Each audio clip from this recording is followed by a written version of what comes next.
So, this is what you've been up to these last few months. Chasing cars. I help wherever I'm needed. Look in the sky. It's a bird. It's a plane. It's what most Americans think of when someone says hero. Some think that firefighters, or maybe that one person you know of who comes in clutch. However, there is an older definition that has been the go-to definition that the Western civilization has been using the past 3,000 years. The definition comes from Aristotle, and it is a person who is a paragon of virtue. Now that brings up a new question. What is a paragon of virtue? Aristotle defines virtue as acting in the right manner in all situations a man comes across.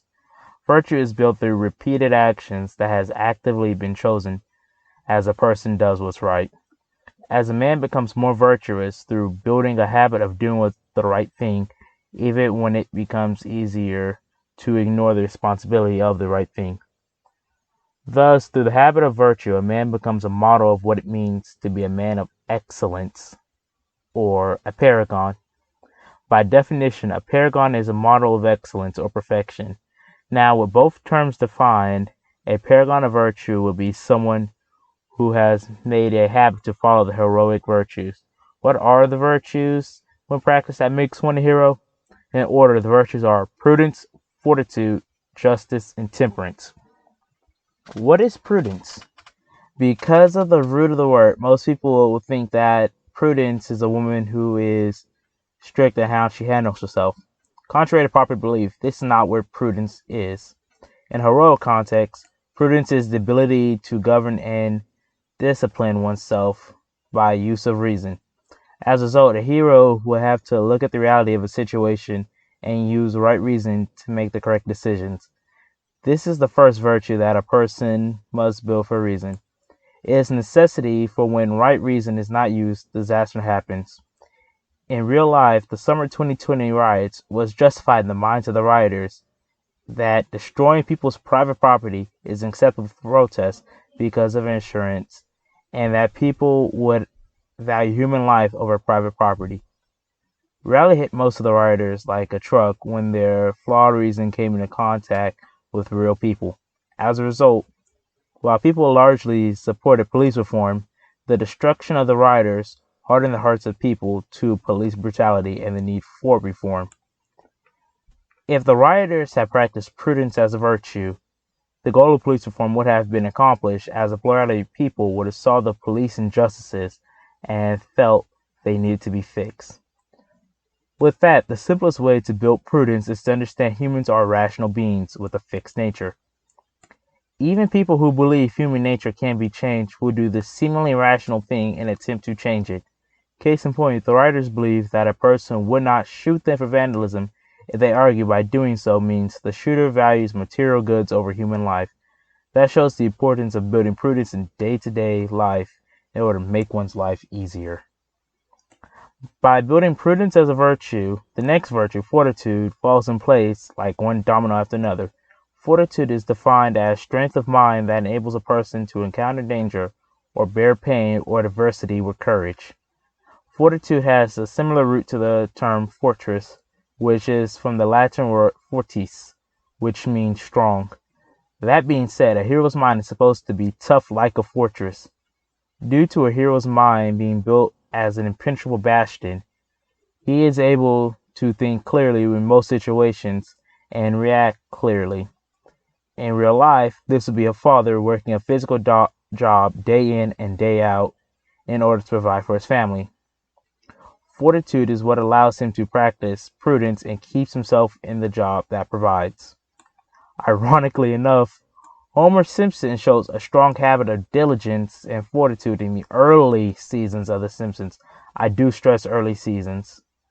A person builds his fortitude by disciplining himself and making the correct decisions. As opposed to other virtues, fortitude seems somewhat easier to grasp as it is built. As the more you build it, the harder it is to break due to humans' ability to adapt to outside pressures.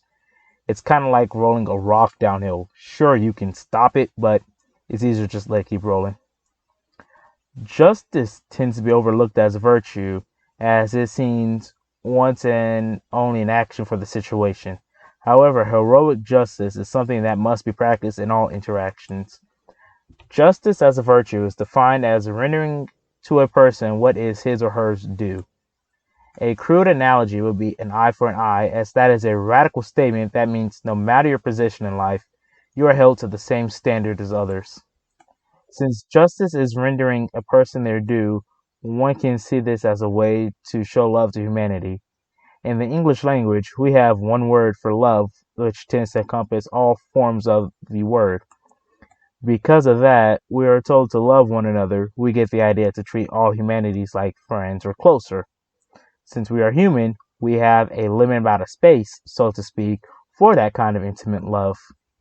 The love we think we can seen as knowing a person, and since humans can only know so many people in that manner, it is impossible to complete that form of love. While it is impossible to know everybody and love people in that sense, it is possible to be just to people and give them their due and love them in that sense. Now, what is a person due? Rendering a person their due means to treat them based on the context of his character and of his actions. For example, when a person wrongs someone, a just hero would bring that wrongdoer to the proper authority.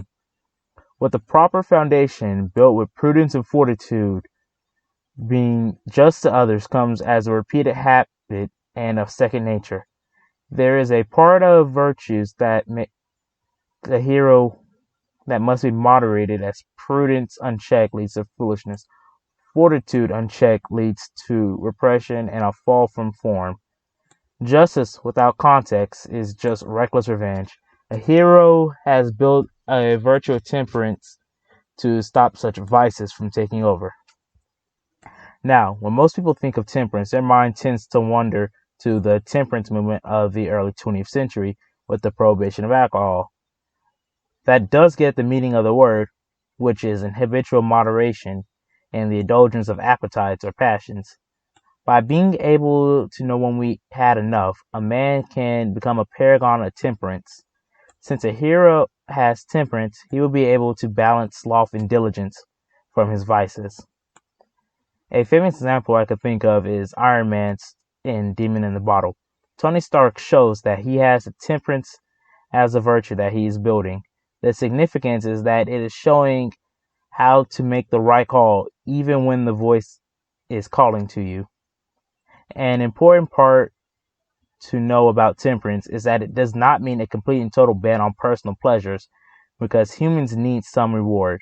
A complete repression of natural pleasures leads to the opposite of temperance, which is gluttony.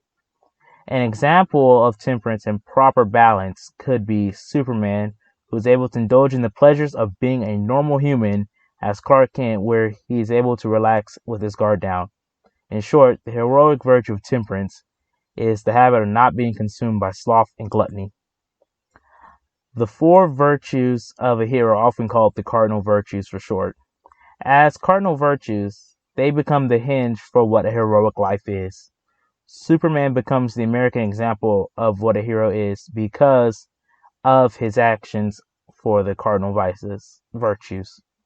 Superman is prudent in his decisions and will act in reality of such. For instance, his no-kill rule comes from recognizes the reality that an alien with godlike powers would technically be an invasion if he holds people to his standards. Superman shows fortitude in being true to what is right and going towards that goal. Superman is just in that he never gives people more than their due. As humans are due the right to life, Superman would act to protect said life. Superman being just also stops him from being judge, jury, and executioner, as it's not his place to judge the wrongdoers, but he does have the ability to bring them to the proper authorities. By not giving in to his great power and holding people to his standard of morality, Superman shows an incredible, but not impossible, amount of temperance. The beauty of the cardinal virtues is that you do not need to be Superman to practice them. The virtues predate the heroes Americans think of by centuries and have been a part of Western civilization for almost 3,000 years. It is hard out there, and the world needs paragons of the cardinal virtues. Well, that is all for now. Solo over and out. had the power to end Atomic Skull's criminal career right there, permanently. Why didn't you? I'm not anyone's judge and jury, Professor Baxter. Definitely not an executioner. My powers don't put me above the law. Your country is safe again, Superman. Thanks to you. No, sir. Don't thank me, Warden. We're all part of the same team. Night.